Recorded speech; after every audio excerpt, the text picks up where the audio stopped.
Promises for the pandemic. Psalm 113, verse 7. He lifts the needy from the ash heap. I used to pastor a church in a farming community in California. I remember the day when two little girls, first graders, saw a strange hill behind the barn. They began to climb it and barely went 1 yard when they sank helplessly to their necks.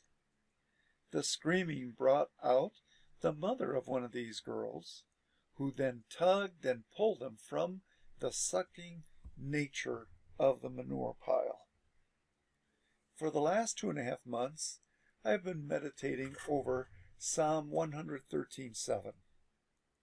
He lifts up the needy from the ash heap. The Hebrew word for ash heap is ashpot, a dunghill.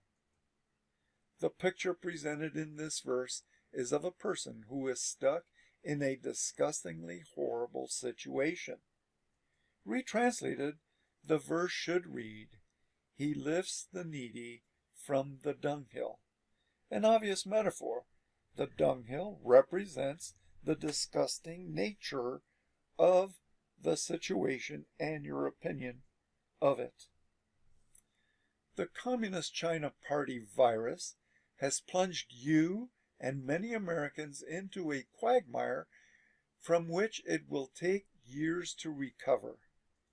Psalm 113:7 says that God lifts the needy from the dunghill. The Hebrew word for needy is evyōn, but it really means oppressed, not needy. The promise of this verse is that God lifts up that person who is helplessly mired by the disgusting and revolting situation that oppresses him. This promise is completed with to make them sit with princess.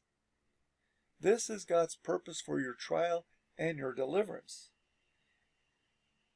He raises the poor from the dust and lifts the needy from the dunghill to make them sit with princess, with the princess of his people. Psalm 113, verses 7 and 8.